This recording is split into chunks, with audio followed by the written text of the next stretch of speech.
Magic Makers. I'm Momvirella. I'm Yukita Cosplay. And I'm CJ Peterson. Welcome to Magic Making Mischief. Today is a special edition. We have very excited to have two little guests right here below us, and we'll be talking to them in just a second. But before we do, get your wands to the ready, because we solemnly swear we're up to no good, as always. So today we have a father-son duo, Sam and Ritchey Cable, and we're here to talk about the Author movie, which is a movie that will be launching on Good Friday. And where is that launching at? It is on Amazon, Google, Apple TV, and it's currently out there now. Is it? But we're trying to do kind of a push for around the Easter time for that. So very awesome. Cool. And my kids and I actually got to be extras in this movie, so it was really exciting. And I did share on my YouTube channel a behind the scenes video of it that was so much fun. So if you want to see a little behind the scenes, you can check that out. But I'm so excited for this movie.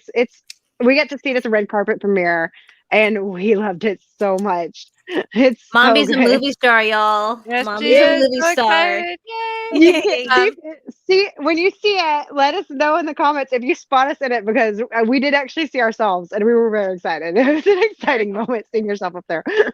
Before we dive into it, though, I want to go ahead and play the trailer, which I've had permission from the producer down over there, Sam Cable. So we're going to go ahead and play that real quick so you guys get an idea of what it is that we're talking about. Excitement. Here we go.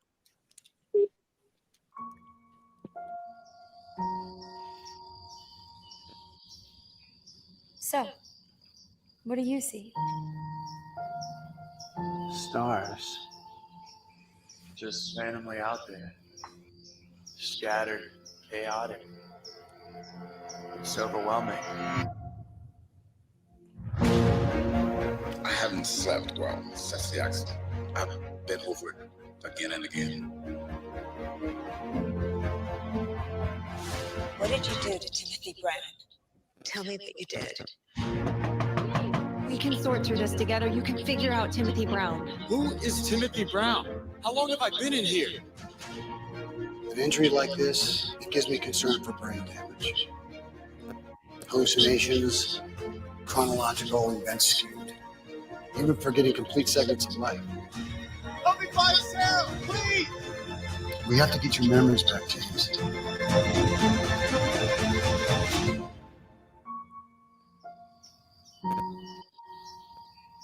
What do you see?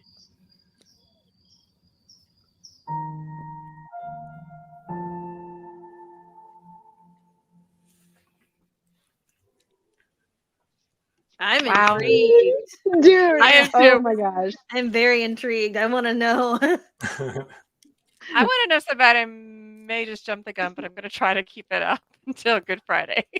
Same. I want to try. So we've seen the trailer. Can you explain like the basic premise of the movie? Yeah, so the story is about a young man who wakes up. That was kind of the main younger character that you saw in the trailer. And his name is James, and he wakes up in a hospital bed, and he's not sure exactly how he got there. And the doctor and the nurse can kind of tell that something's not right in his brain. And as he's kind of giving an update about where he is. And so the doctor gives him an assignment to write his life. And so he writes, he says, hey, write the last 6 months of your life. And as he's writing it, there's kind of a puzzle that you're trying to solve and figure out. You're trying to figure out what's going on. There are things as he is remembering them. There's a love interest there, a girl who he was on a road trip with. And there's some other things that are happening that he can't explain why they're happening the way they are. So it's kind of a mystery, drama, romance kind of movie. So that's without giving any of the spoilers away. That's how I would kind of frame it. Well, being an author myself, I get the idea that you get inspiration from different things. Where did you get the inspiration for this one? So this one was, it was about 20 plus years ago, and a good friend of ours was in a car accident. And when he came to in the hospital, he was, at the time, he was in his late 20s, but when he woke up, he thought he was in high school still. And he had forgotten he had gotten married. He'd forgotten about his, Oh. he had a child.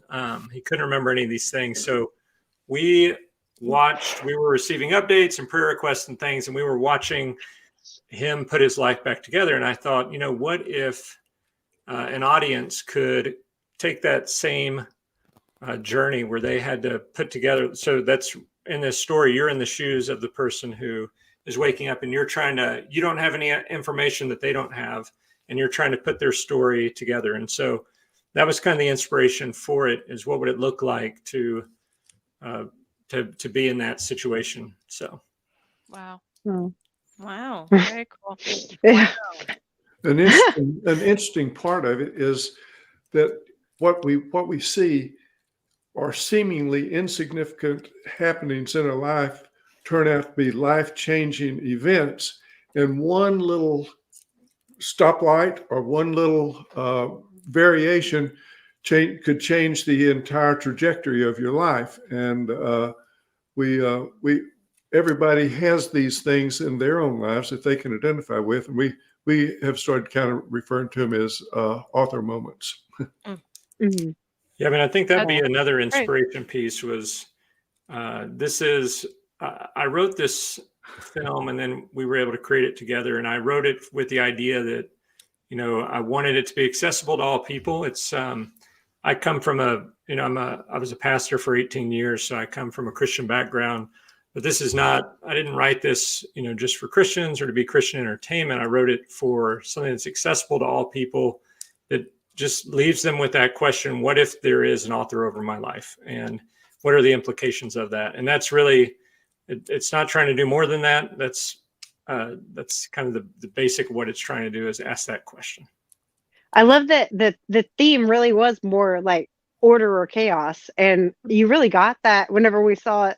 That it was, you find yourself sitting there going, okay, wait, and your mind kind of goes through moments in your life as it's going through moments in his. I think if anybody's like I was when they were watching it, and you're like, order or chaos, is like, man, but if that hadn't happened, then this whole process of my life would have never come to be.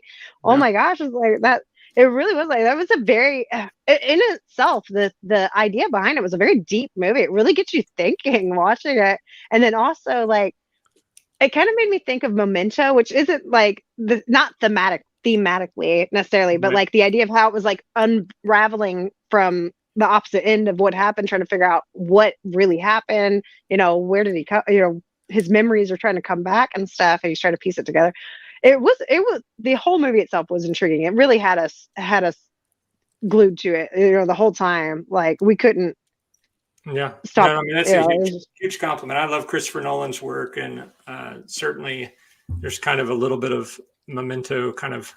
I also compared a little bit to A Beautiful Mind, which is a Ron Howard film, but it was, where you're trying to figure out the story, what's real, what's not, all of this. So it's got a little bit of the mind-bending aspects of A Beautiful Mind, where you're trying to figure out what is reality. So. One aspect of this movie, which is kind of something we want to touch on, is the fact that you are father and son. And this is the first time you guys have had to work together. How did that work? Yeah, how did the dynamic go? Well, this is the first time we've spoken to each other since then. No, it was. I don't know, Dad. You want to comment on that one? Oh, I had to give him quiet time a couple of times, but put him in timeout. No, it was very kind of a very special moment in my life to be able to coordinate and set at such a high level with one of my sons, and it really was inspiring for me and made it very, very special. Yeah, I mean, I'd say the same thing. It was uniquely like enjoyable. I mean, it really was. You don't get to do something like this often with a parent, and it made me really appreciate, wow, what a gift to be able to do a project of this scope with my dad. It was, it was significant. So Richie had worked on some of our movies in the past, as far as being a slate or holding a boom or actually typing some of our scripts for us. and but he was just working on the periphery. But at this point, he was really the creator of the project, and we just came on board and worked in tandem. Now Yeah. you've been doing movies for, you said, 30 years. Is that what you said? Yes, we've done about 30 movies, depending on which ones you count. Some of them you'll never see, but we on They purpose. left him on the cutting room floor. Is that what you're saying? The whole movie. The whole movie Oh, on the no. cutting room Whole floor. movie got left on the cutting room But floor. you had to learn somewhere, so there was a learning process, and Of course. Can't have success without failure. Mhm. yeah.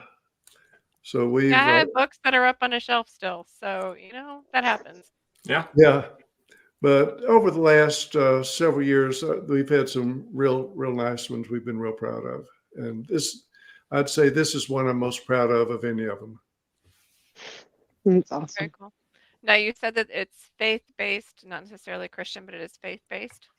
Yeah, I mean, it certainly comes from a Christian worldview, so I don't shy away from that. But it's not, I would say, I don't necessarily put on it kind of Christian entertainment, because sometimes that gets like, okay, this is just for Christians. I wrote it to engage the culture with the idea of what if there's an author over my life. And certainly it's informed by my Christian worldview and biblical worldview, but it's not, it seeks to be intentionally accessible to all, so that everyone's able to go on that journey, and people don't feel like, oh, well, I guess this is not for me if I don't fall under that category. I think it's one of the key questions, as a pastor, I see it as one of the key questions you have to ask in life, that really everything else stems from. Is there an author over my life? So I wouldn't necessarily have called it a Christian movie per se, in the sense that, like, it's more just a story, and it happens to have that thematic Yeah. storyline that, as you follow it, that element of, as you get towards different things, it's like, the order or chaos thing. It's like that really kind of is what it's all about, though, honestly, though, in a sense. It's like, as someone who's a Christian, it'd be like, well, is everything in my life just a coincidence, or is there something, a purpose to it? So I mean, I think that kind of was. You ask why these little things happen in your life at that particular time, and it might be interesting. Would we be getting ahead of ourselves, Richie, to tell them about the airplane? No, I was going to head into that, so go for it. Yep. Oh, okay. that was a great intro there, Dad.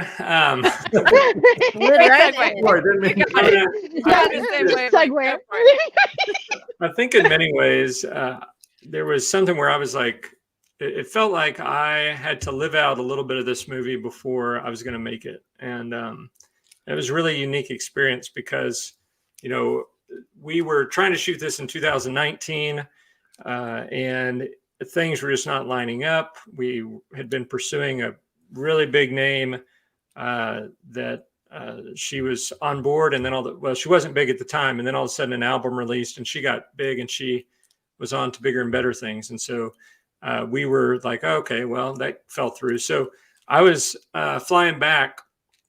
I was in Texas. I'd met with my dad and with his business partner, Chuck Walker, and I was flying back to Kansas City, which is where I'm from. And when I was staying in line for the plane, I was sad. I was upset because I was like, we're just not going to be able to make this. It's really not going to happen. And I was on Southwest, and I was, if you're familiar with the system, I was B33. So I was front of the B line, and I look up front, and there's a girl leaning against her guitar. And I'm like, man, this girl is the spitting image of kind of what I had in my mind's eye when I wrote the film.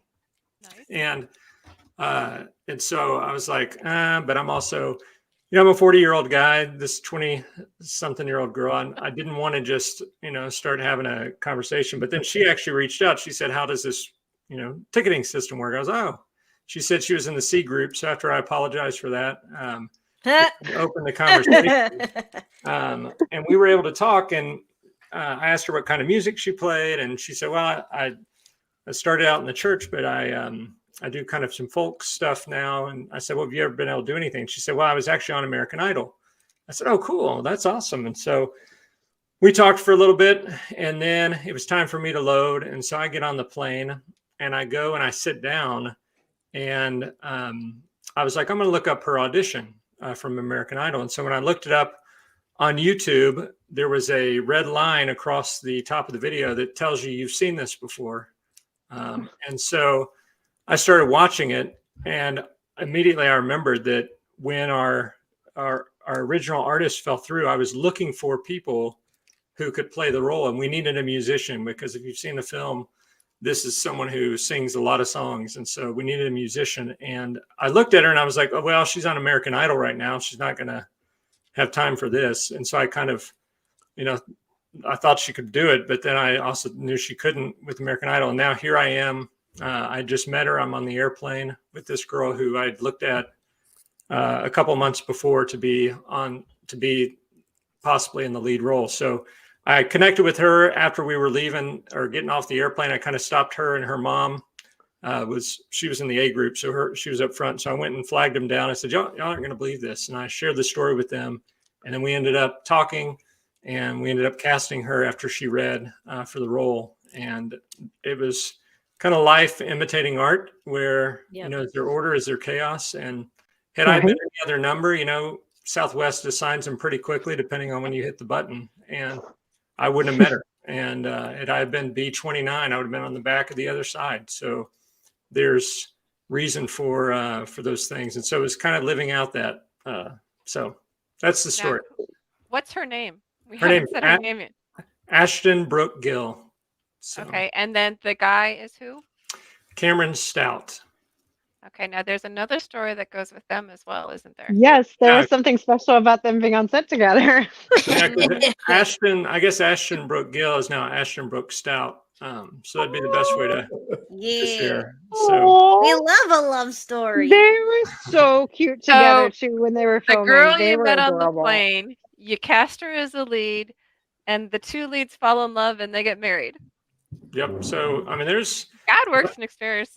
Yeah, when I went to their wedding, my dad and I and my mom went to their wedding, and I remember standing there and I was like, again, had I had any other number, like this wedding probably wouldn't be happening. And it was I was standing next to her mom, who was on the plane too that day, and she and I were both just crying, because we were like, wow, this is pretty powerful. Look how this all turned out. And so yeah, they fell in love on set. They kind of kept it from us, didn't they, Dad? They kind of but we could see right through it. And Chuck, they had a lot of chemistry, shall we say? Oh boy, I would say so. And if they weren't going to fall in love, something was wrong, because there was a lot of chemistry. So they were very cute together. You were talking about her songs that she did in it, and we were in the Crichton Theater whenever y'all were filming too at one point, and she did this one song, and I think it was an original song that she did that she performed up on the stage for the movie, and my daughter was like in tears during the song at some point, because it really touched her, and she was like, man, that song speaks to me, and that was really cool. You can find all of her music. It's on Spotify. You can find the soundtracks on there. But she wrote 8 original songs for the film, and they're all they are so good. She's super talented, not only as a singer, but also as a writer. So love that. That is very awesome. cool. Yep. So you've got this movie that you guys get to work together. You've got the two leads that are doing their thing. Mombi, how did you end up being an extra? Good question. Actually, okay, so they were advertising for extras in Conroe, and I used to do theater. I tried to do movies at some points, and so like every once in a while I'll just randomly search. And honestly, I think this was one of those things where it was like, was this meant to be that like I found this on there, because I hadn't looked in a while, and some point I literally just thought, well, let me see what's going on in Conroe, and it had come up, and I'm like, they're shooting a movie in Conroe? Are you serious? That's so close. And it's like, and you know how like sometimes you're not sure, is that a real thing or is it not? But like I actually Yeah, right. Because we've had our moments that everybody falls into something that they're like, yeah, oh, that sounds great, and then you're like, oh, this isn't real. This So, doesn't believe it, though. There's an interesting yeah. story that goes along with the extras. We had done an interview with the Conroe paper, who has followed our career throughout all our movie making, and this particular writer did an article, and the title of it was "Local Movie Looking for Extras." Well, the Houston Chronicle picked up the story, and then the Click to Houston, which is the NBC affiliate in Houston, picked it up, and Richie was telling me about this, and I said, well, maybe we'll get a few extras out of the deal. We're going to need probably 100 or more extras. And I said, have we gotten any responses? He said, well, right now, a little over 5,000 submissions. Oh, wow. Okay. So you're one of the 5,000, Mommy. Oh, wow. Okay. Yeah, because how did you I signed up both my decide? kids. Well, Right?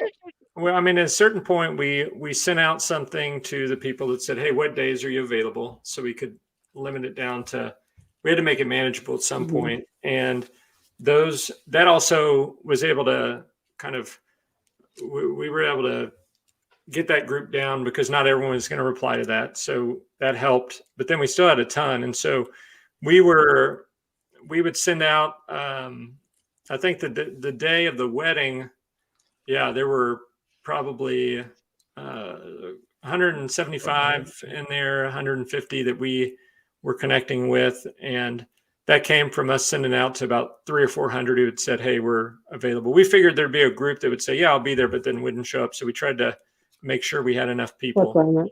Yeah, y'all did so good about like keeping in touch with everything, though. I have to admit, like, I was nervous when we figured out everything was like legit and we were all excited. Then I'm like, okay, how do we how do we keep up with this? There was a large group at the beginning, and then y'all kind of split it up for each different scene that we were in. And so, but yeah, y'all kept in contact and everything. Y'all did so good about that, and I appreciated that a lot. Communication is key. Oh yeah. Yeah.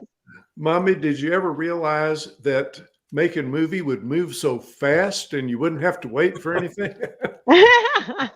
It went really well. Y'all did so good. The only thing I wish that I had done was brought snacks. A lot of waiting involved. Yeah, snacks would have been smart. So now you know for next snacks time. would have been good. Yeah, yes. That one scene took about probably 2 minutes in the movie, Rich?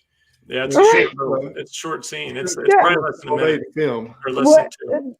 The drone, they used a drone for some of the footage at one point, and they're literally like, okay, so it's going to sound like a horde of bees, but don't look at it. Whatever you do. And we're just like, oh yeah, this is so easy.